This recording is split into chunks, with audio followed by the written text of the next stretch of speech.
going all around the world to take a look at some of the most bizarre shapes wrestling can take. Ready?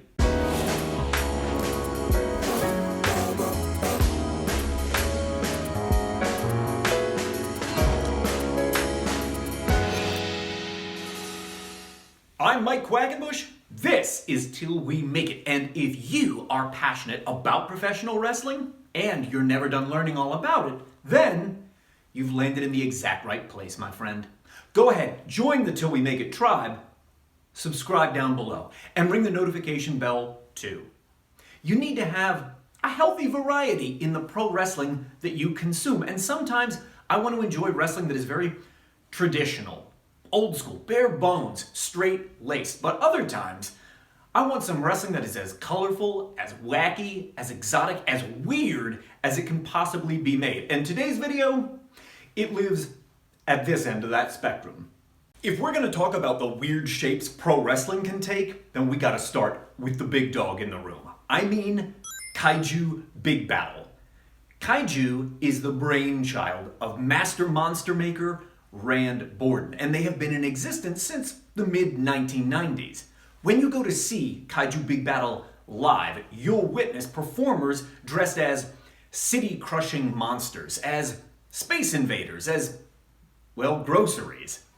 Kaiju Big Battle performers even crush miniature buildings and cityscapes as they throw each other around the ring. It is wildly entertaining. And at their commercial zenith, which was 15 or 20 years ago, you could see them on MTV, on G4. They had an action figure line in development with Hasbro.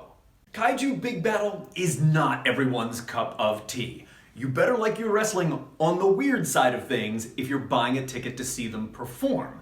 Kaiju is odd, it's funky, it's possessed of its own weird sense of humor. And the people who attend these events regularly, they're just there to have a good time. They are not there to assign star ratings to the matches or to write scathing reviews for their blog. That culture is largely absent from Kaiju Big Battle, and they are all the better for it.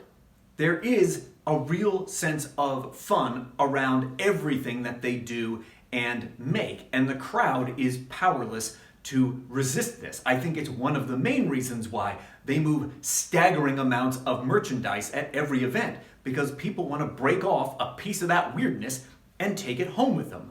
Certainly, it doesn't hurt that their merch is all beautifully designed, and it aligns perfectly with the fun aesthetic of their live show. And full disclosure here, I wrote and produced for Kaiju Big Battle for a period of 2 years, but even if that weren't true, I would still be here singing their praises right now. Up next, we're headed to the South American nation of Bolivia, where the cities of El Alto and La Paz are home to an eye-popping form of wrestling performed by Cholitas. Now, Cholitas used to be a derogatory term, but the fighting Cholitas you will see in the ring have restored a sense of pride to that word, and they've taken it back from the people who used to wield it as an insult. When you see the fighting Cholitas of Bolivia, you will even see them garbed in traditional Cholita clothing, like a shawl, a bowler hat, and layers of flowing skirt called polleras. Despite its seemingly old-world trappings, the fighting Cholitas have only been around since the mid-00s. And over the last month or so, I've probably watched 2 hours of Cholitas matches, and I can tell you that stylistically what they're doing in the ring is akin to the style of CMLL in the late 1980s. This old-school throwback lucha style is probably down to the influences and experience of whoever it is that's training this troupe of women. And the fighting Cholitas are intrinsically rooted in the history of the indigenous people of those regions, El Alto and La Paz. For this reason, they rarely go on tour outside of that region, only every once and again popping into neighboring Peru. Sometimes the Cholitas play to very modest crowds, other times they're playing to gigantic crowds, thanks in part to the fact that they are synonymous with the tourist trade in Bolivia. There are multiple tour companies that deliver visitors by the busload to their wrestling events, and their popularity has only been enhanced by a much beloved 2007 documentary, appropriately titled The Fighting Cholitas, which made the rounds a couple years ago at the Sundance Film Festival. Okay, we're leaving behind South America for the Far East, because it's only in Japan that you can see Doglegs.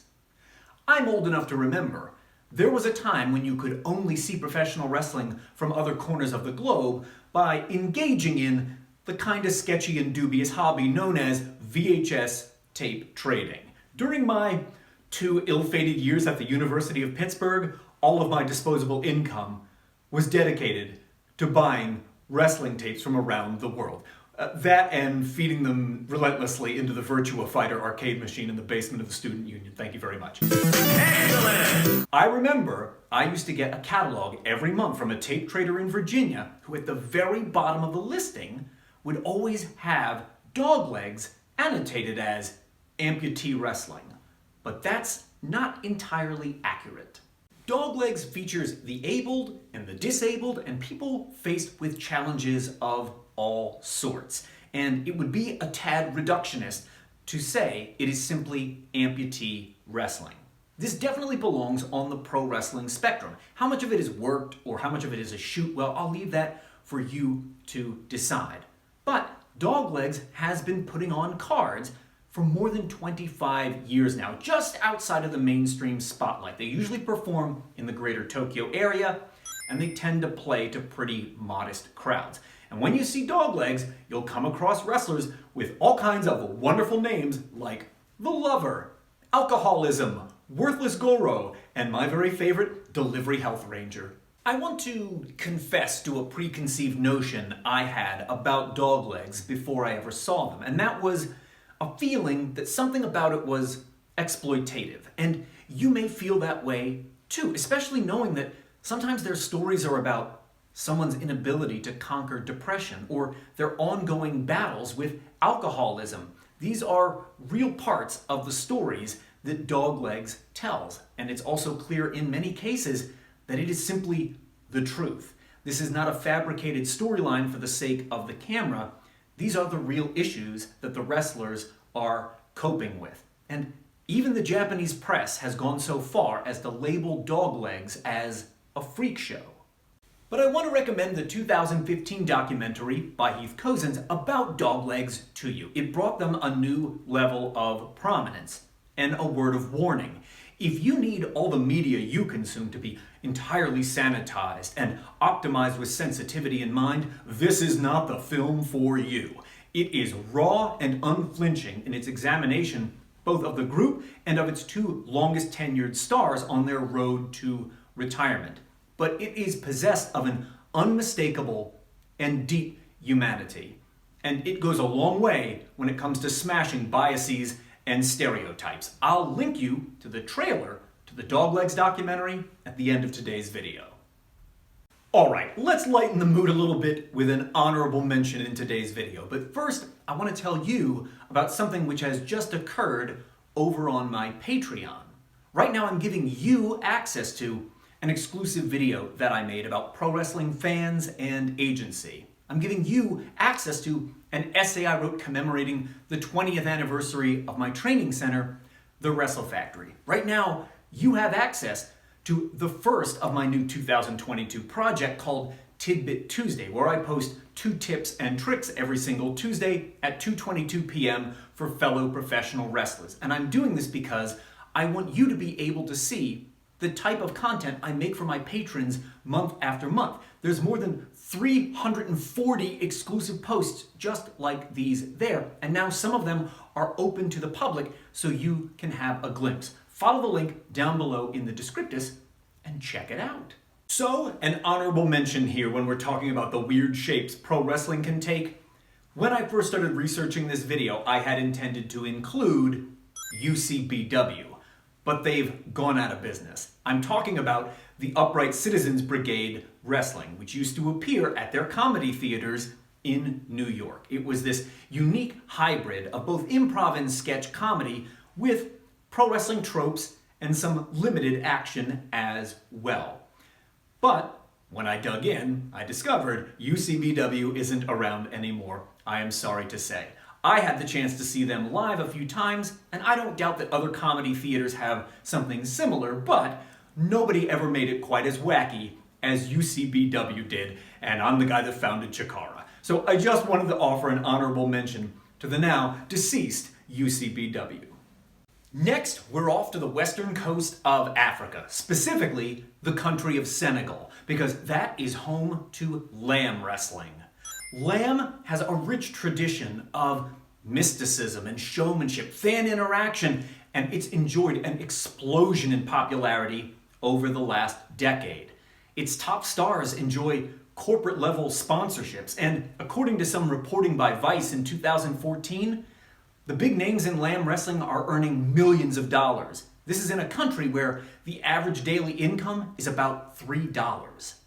At the very top of lamb wrestling, the big superstars can fill soccer stadiums for their matches, but lamb wrestling is happening at every level, even at the local level, where aspiring superstars wrestle in front of just a few hundred people, as much for pride and bragging rights as they do for money. Among the distinctive characteristics of lamb are the long pre-match rituals, which include the casting of good luck spells, the donning of magical talisman called gris-gris, and the unique choreographed dances that the wrestlers perform. Fans know their favorite wrestlers' dances, and they perform them with them in a show of support, sometimes literally standing right next to their favorite wrestler. The biggest superstars in lamb might only wrestle 1 or 2 matches per year, and like an MMA fighter, they train specifically for a single opponent. Although lamb has been around for centuries, it only took off after Senegal achieved independence from France back in 1960, although it's only emerged as big business in Western Africa in the last 15 to 20 years or so. Did you know about these forms of professional wrestling? I bet at least one of them was new to you today. Let me know which one down below in the comments, and while you're there, leave a like-a-palooza too. Appearing right now is that video I alluded to earlier. It's the trailer for the Doglegs documentary. And underneath it is a video I think you might enjoy, looking at some of the nuances of Mexican lucha libre.